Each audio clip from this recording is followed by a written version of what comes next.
Hello बच्चों, आज हम जेसीईआरटी कक्षा 7 का चैप्टर 7 एक नियम प्रश्नावली 7.1 को हल करेंगे। ठीक है, और इससे पहले की सभी वीडियो आपको मेरे चैनल के प्लेलिस्ट में मिल जाएगी, आप जाके वहाँ से सीख सकते हैं। ठीक है, तो चलो शुरू करते हैं एक्सरसाइज 7.1। ठीक है, पहला क्वेश्चन क्या कह रहा है? पहला क्वेश्चन कह रहा है 6 किलो चीनी का मूल्य 216 रुपये है। ठीक है, 9 किलो चीनी का मूल्य ज्ञात करना है। तो देखिए, एक नियम में क्या होता है ना, हमें एक या एक से अधिक वस्तु का दाम दिया रहेगा। ठीक है, तो हमें चाहे एक या एक से अधिक वस्तु का दाम दिया रहे, हमें हमेशा एक ही वस्तु का दाम पहले मालूम करना होता है। ठीक है, जब एक वस्तु का दाम हम मालूम कर लेते हैं तो फिर क्वेश्चन में जितना भी पूछा रहेगा उसकी संख्या के साथ उसको गुना कर देंगे। चलिए इस क्वेश्चन से हम इस नियम को समझते हैं। तो देखिए यहाँ में दिया हुआ है 6 किलो चीनी का मूल्य हमें कह रहा है 216 रुपये। ठीक है, तो लिखेंगे चूँकि 6 किलो को हम केजी बोलते हैं। ठीक है, 6 केजी चीनी का मूल्य बराबर कितना दिया गया है? 216 रुपये। ठीक है, अब यहाँ से हमें पहले 1 केजी चीनी का मूल्य निकाल लेना होगा। तो वो लिखेंगे 1 केजी चीनी का मूल्य। देखिए, जब आप एक दुकान में जाते हैं और मान लीजिए कि 20 रुपये का आपको 4 टॉफ़ी दे रहा है। ठीक है, 20 रुपये का 4 टॉफ़ी दे रहा है। कितना दे रहा है? 4। तो अगर आपसे हम ये पूछें कि एक टॉफ़ी का दाम कितना हुआ, तो आप क्या कीजिएगा? इस 20 को 4 से भाग लगा दीजिएगा, तो आप बोलिएगा सर 5 रुपये का एक टॉफ़ी मिला है। ठीक है, ठीक इसी नियम का उपयोग हम करते हैं इसमें। ठीक है, तो यहाँ में 6 किलो चीनी का दाम दिया था 216 रुपये, तो 1 किलो चीनी का दाम अगर हमें बताना है तो हम क्या करेंगे? इस 216 को हम क्या करेंगे? 6 से भाग लगा देंगे। जब भाग लगाते हैं तो क्या आता है? 6 तिया 18, तो यहाँ 3 बचा, 3 और 6 बना 36, 6 4 का 36, यानी 1 किलो चीनी का दाम हमारे पास कितना आ गया? 36 रुपये। अब क्वेश्चन में क्या पूछा गया है? तो क्वेश्चन में पूछ रहा है 9 किलो चीनी का मूल्य। ठीक है, अब तो हमें 1 किलो का दाम मालूम है, तो लिखेंगे इसलिए 9 केजी चीनी का मूल्य बराबर, हम क्या बोले थे? पहले 1 किलो का दाम निकालना है, फिर जितना भी संख्या पूछेगा उससे गुना करना है। तो 1 केजी का दाम हमें मालूम है कितना है? 36 रुपये है, और हमें कितना किलो का निकालना है? 9 किलो का। तो संख्या कितना है? 9। 9 से हमें गुना कर लेना है, तो गुना करते हैं तो कितना आता है? देखिए 9 छक 54, 54 का 4 हासिल 5, 9 तिया 27, 27 और 5 32, यानी 324 रुपये। ये हो गया हमारा इस प्रश्न का उत्तर। देखिए क्वेश्चन नंबर 2। क्वेश्चन नंबर 2 में क्या बोल रहा है एक मशीन 1 घंटे में 20 किलोग्राम गेहूँ पीसती है, उसे 40 किलोग्राम गेहूँ पीसने में कितना समय लगेगा? जब 1 घंटा में वो 20 किलो पीस रहा है, ठीक है, तो 40 क्या है? 20 से ज़्यादा है ना, तो उसको समय भी क्या लगेगा? अधिक लगेगा, लेकिन कितना लगेगा वो भी हमें निकालना होगा। तो सबसे पहले लिखेंगे हल, और फिर लिखेंगे चूँकि 20 केजी गेहूँ पीसने में लगा समय बराबर 1 घंटा। ठीक है, आप लोगों को कन्फ्यूजन होता है कि आगे किसको रखें पीछे किसको रखें, तो हमेशा देखिए कि क्वेश्चन में आपको निकालना क्या है। यहाँ हमको निकालना क्या था? समय। ठीक है, इसलिए समय को इधर रखेंगे। ठीक है, और जो बाकी बच गया उसको आगे रखेंगे, यानी कि 20 किलोग्राम गेहूँ पीसने में कितना समय लग रहा है? 1 घंटा। अब हमें क्वेश्चन में दिया है 40 किलोग्राम, लेकिन पहले हमें 1 का निकालना है, तो लिखेंगे इसलिए 1 केजी गेहूँ पीसने में लगा समय बराबर 1 घंटा बटा 20। अब देखिए 1 घंटा है, इसको मिनट में चेंज करेंगे तो क्या करेंगे? 60 से गुना कर लेंगे। अब अगर काटते हैं तो 20 से कम 20 और 20 तिया 60, तो ये 3 क्या आया? मिनट आया। ठीक है, तो लिखेंगे 3 मिनट। ठीक है, अब देखिए पूछा क्या है? 40 किलोग्राम का। उसके बाद लिखेंगे इसलिए 40 केजी गेहूँ पीसने में लगा समय बराबर 3 गुना 40, क्योंकि 40 किलो पीसने में क्या होगा? समय तो अधिक लगेगा ना, इसलिए क्या होगा? गुना होगा। गुना करेंगे 4 तिया 12, ये 0, तो ये क्या है? आपका मिनट है। लेकिन इस मिनट को हमें क्या करना होगा, घंटे में चेंज करना होगा। और घंटा में चेंज करने के लिए क्या करते हैं, 60 से भाग लगाते हैं। 0 से 0 कटा, 6 कम 6, 6 दूना 12, आंसर क्या आया, 2 घंटा। ये हुआ इस प्रश्न का उत्तर। देखिए क्वेश्चन नंबर 3। क्वेश्चन नंबर 3 में क्या बोल रहा, 10 कलम का मूल्य 50 रुपया है, 15 कलम का मूल्य कितना होगा। यहाँ में 10 कलम का दाम दिया हुआ है, तो सबसे पहले हम क्या करेंगे, एक का मालूम कर लेंगे। ठीक है, अब जो एक का आ गया दाम, तो उसे क्या करेंगे, 15 से गुना करेंगे तो हमें 15 कलम का दाम मालूम चल जाएगा। तो चलिए इससे शुरू करते हैं। लिखेंगे सबसे पहले चूँकि, ये चूँकि का साइन होता है, चूँकि 10 कलम का मूल्य बराबर कितना दिया है, 50 रुपया। ठीक है, यहाँ से हमें एक कलम का दाम मालूम कर लेना है, तो लिखेंगे इसलिए एक कलम का मूल्य बराबर 50 भागे 10। ठीक है, अब जिसको 10 से काट लेंगे कितना आएगा, 10 × 25 = 50, यानी एक कलम का दाम कितना मालूम हुआ, 5 रुपया। अब हमसे क्वेश्चन में क्या पूछा, 15 कलम का दाम पूछा, तो लिखेंगे इसलिए 15 कलम का मूल्य बराबर, एक कलम का कितना है 5, तो 15 का क्या होगा, अधिक होगा, तो क्या करेंगे, गुना करेंगे, तो 15 × 5 = 75। ठीक है, 75 रुपया। ये हमारा इस क्वेश्चन का उत्तर हुआ। देखिए क्वेश्चन नंबर 4। क्वेश्चन नंबर 4 में क्या बोल रहा है, मेघा को प्रति माह 27,000 रुपया वेतन मिलता है। यदि किसी माह वह 6 दिन अनुपस्थित रही तो उसे उस माह कितना वेतन मिलेगा। ठीक है, तो सबसे पहले तो बात तो यहाँ में हमसे पूछा, क्या पूछ रहा है कि 6 दिन वो एब्सेंट रही है। ठीक है, उसका टोटल सैलरी क्या है, उसका पर मंथ कितना मिलता है, 27,000 रुपया उसको पर मंथ सैलरी मिलता है। अब 6 दिन अगर वो नहीं जाएगी तो क्या उसको 27,000 मिलेगा, नहीं, उससे कम मिलेगा, यानी 6 दिन का उसका जो सैलरी है काट लिया जाएगा। ठीक है, तो सबसे पहले तो हमको एक दिन का सैलरी मालूम करना होगा। तो यहाँ हमें एक मंथ का दिया हुआ, तो एक मंथ में कितना होता है, टोटल डेज 30 डे होता है। तो लिखेंगे चूँकि एक माह बराबर कितना होता है, 30 दिन होता है। अब क्वेश्चन में हमें 30 दिन का तो सैलरी दिया है, तो लिखेंगे 30 दिनों का वेतन बराबर कितना दिया है, 27,000। ठीक है, अब यहाँ से हम एक दिन का निकाल लेंगे, तो एक दिन का क्या हो जाएगा, एक दिन का वेतन, तो 27,000 को, इस 27,000 को भाग देंगे 30 से। ठीक है, ये 0 से ये 0 कैंसिल, 3 से 27 कटेगा 9 बार में, ये 2 0, यानी हमारा आंसर आ जाएगा 900 रुपया। यानी एक दिन में वो कितना कमा रही है, 900 रुपया। अब वो कितना दिन एब्सेंट कर दी है, 6 दिन, यानी 6 दिन का कितना हो गया, तो लिखेंगे इसलिए 6 दिन का वेतन बराबर 900, तो एक दिन का था, 6 दिन एब्सेंट कर दी, तो 6 × 9 = 54, 5,400 रुपया क्या होगा, उसका नया जो वेतन मिलेगा उसमें काट लिया जाएगा। तो लिखेंगे उस माह प्राप्त वेतन, इसलिए उस माह प्राप्त वेतन बराबर, अगर वो एब्सेंट नहीं करती तो टोटल मिलता उसको 27,000।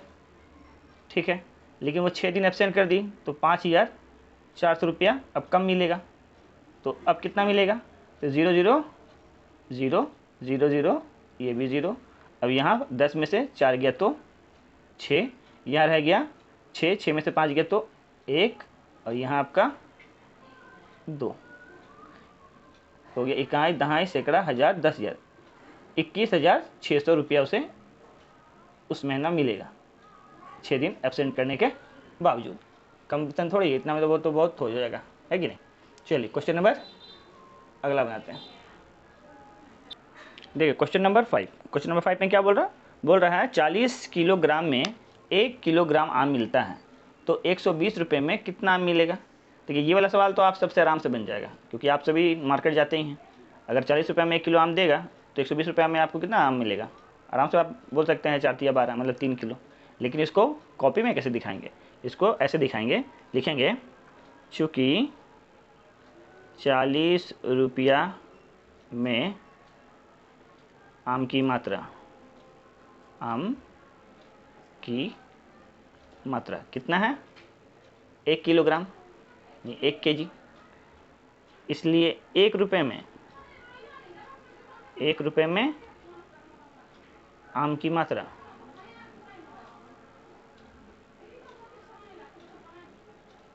कितना हो जाएगा? 1/40। तो ये किलोग्राम को आप ग्राम में चेंज कर लीजिएगा तो क्या कीजिएगा, 1000 से इसको गुना कर लीजिएगा। ठीक है, अब 40 से काट लीजिए, 4 से काटेंगे तो कितना आएगा? 25, यानी आपका यहाँ मिलेगा 25 ग्राम मात्रा। ठीक है, अब बोल रहा है 120 रुपये में, तो लिखेंगे इसलिए 120 रुपये में आम की मात्रा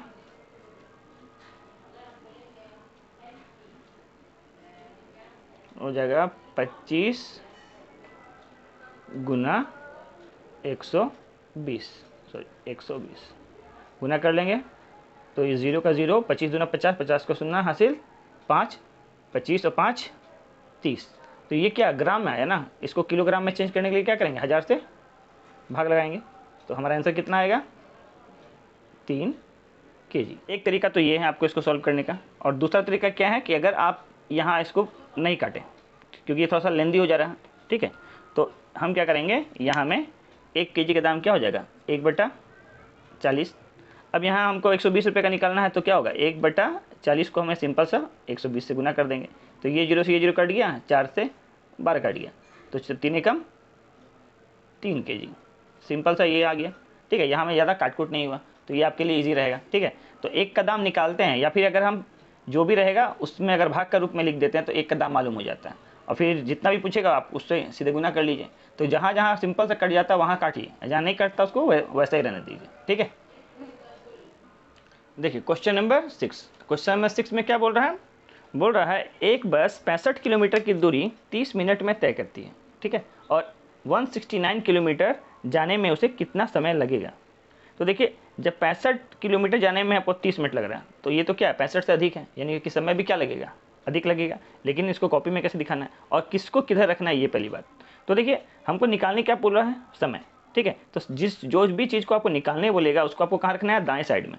दाएं साइड मतलब राइट साइड में। ठीक है, तो निकालना समय है तो समय रहेगा राइट साइड में, तो यानी कि किलोमीटर रहेगा आपके बाएं साइड में। तो लिखेंगे चूंकि 65 किलोमीटर को केएम में लिखते हैं, केएम यानी किलोमीटर, 65 किलोमीटर की दूरी जाने में लगा समय, जाने में लगा समय। अब देखिए, समय को रखेंगे हम राइट साइड में, कितना बोल रहा है, 30 मिनट, तो यहाँ लिखेंगे 30 मिनट, क्योंकि पूछ भी रहा था समय, इसलिए ये रहेगा इस वक्त।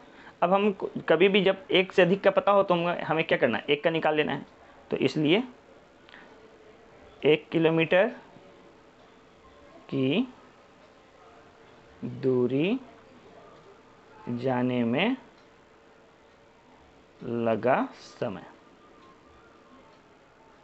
क्या हो जाएगा, ऊपर वाला जैसा वैसे रहेगा, ये आके नीचे इसमें भाग हो जाएगा, 9/65। इतना मिनट, मात्रक चेंज नहीं होगा, ये मिनट है तो ये भी मिनट में। ठीक है, अब पूछ रहा है कितना, 169 किलोमीटर, तो यहाँ पर लिखिए 169 किलोमीटर की दूरी जाने में लगा समय। तो ऊपर आपका तो 30 है, नीचे आपका 65 है, गुना करेंगे क्या, 169 से। तो देखिए 13 के पारा में कटता है, 13 × 5 = 65, ये 13 का वर्ग होता है, यानी ये 13 बार में कट जाएगा। अब 5 से इसको 30 को काट देंगे तो 5 × 6 = 30, अब 13 × 6 = 78। तो ये 78 क्या है, मिनट है, लेकिन हमें क्या है, इसे घंटा निकाल लेना है। तो 1 घंटे में कितना होता है, 60 मिनट, इसमें से 60 को माइनस कर देंगे तो कितना बच जाएगा, यानी 60 मिनट अगर इसमें से हटा दिए तो पूरा 1 घंटा बाहर निकल गया। अब 60 से ये कितना अधिक है, इसमें से 60 को माइनस कर लीजिए, तो कितना बचेगा, 18, यानी 1 घंटा और 18 मिनट। ठीक है, ये हमारा आंसर हो गया। देखिए क्वेश्चन नंबर 7 में क्या बोल रहा है यदि कागज के 30 पन्नों की मोटाई 2 सेंटीमीटर है, इस तरह के 45 पन्नों की मोटाई कितनी होगी। हमसे क्या पूछा है, मोटाई पूछा है, इसलिए हमें दाएं साइड में क्या रखना है, मोटाई को, और बाएं साइड में क्या क्या रखेंगे, पन्ने को। तो लिखेंगे चूंकि 30 पन्नों की मोटाई बराबर कितना है, 2 सेमी यानी सेंटीमीटर, इसलिए एक का निकालेंगे, इसलिए एक पन्ने की मोटाई कितना हो जाएगा, 2/30 सेमी। अब जितना का निकालना है उसके साथ क्या होगा, गुना हो जाएगा। तो हमें निकालना है 45 पन्नों का, लिखेंगे इसलिए 45 पन्नों की मोटाई बराबर, एक पन्ना का कितना था, 2/30 है ना, तो 45 का करने के लिए क्या होगा, गुना करेंगे। तो 15 दूना 45, 15 तिया 45, ये 2 से 2 कैंसिल, तो कितना आया, 3 सेमी। तो हमारे पास का उत्तर कितना हो गया, 3 सेंटीमीटर। क्लियर है। देखिए अगला सवाल क्वेश्चन नंबर 8 में क्या बोल रहा है एक माचिस के डब्बे में 25 तीलियां हैं, ऐसे 3 माचिस के डब्बों में तीलियों की संख्या कितनी होगी। हमसे क्वेश्चन में क्या पूछा है, तीलियों की संख्या। तो हमें तीलियों की संख्या को क्या करना है, दाएं साइड में रखना है, राइट साइड में, और माचिस की संख्या का कहाँ रखेंगे, बाएं साइड में। तो लिखेंगे चूंकि एक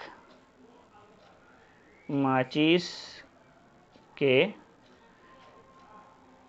डिब्बे में तीलियों की संख्या, तीलियों की संख्या बराबर कितना दिया है, 25।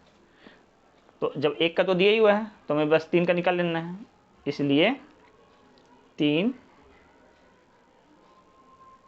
माचिस के डिब्बों में तीलियों की संख्या। मेरा हिंदी थोड़ा सा वीक है, इसलिए स्पेलिंग में कहीं कहीं गलत हो सकता है, ठीक है, इसलिए इसको थोड़ा इग्नोर कर दीजिएगा, देख के लिखिएगा ना। तो यहाँ लिखा हुआ है एक माचिस में कितना है, 25 है, तो 3 में कितना हो गया, इससे गुना कर देंगे, 25 गुना 3, तो 25 दिया कितना हो जाएगा, 75, इतना तीलियाँ। ठीक है, देखिए कहीं तीलियाँ हम इधर से देते हैं, कहीं इधर से देते हैं, यही होता है, मैथ में तेज लेकिन हिंदी में वीक। तो इस क्वेश्चन को आज यहीं तक रहने देते हैं, इस प्रश्नवाली को। अगले वीडियो में हम इसको पूरा कंप्लीट करेंगे, ठीक है। अगर आपको वीडियो पसंद आया हो तो चैनल को सब्सक्राइब कीजिए और अपने दोस्तों तक शेयर कीजिए। Thank you for watching my video.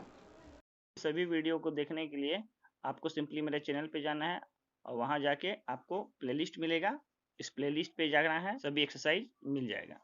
Okay, thank you.